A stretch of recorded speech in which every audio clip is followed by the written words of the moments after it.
స్తంభమందు దయించి దానవేంద్రుని దృంచి కరుణతో ప్రహ్లాదుగాచినావు.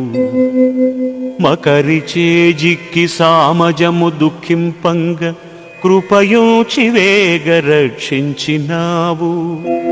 శరణంచునా విభీషణుడు నీ చాటుకు వచ్చినప్పుడే లంకనిచ్చినావు. ఆ కుచేలుడు చారెడటుకులర్పించిన బహు సంపదలనిచ్చి పంపినావు.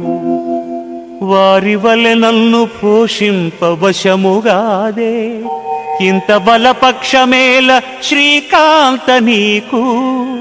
భూషణ వికాస శ్రీధర్మపుర నివాస దుష్ట సంహార నరసింహ దురిత దూరా.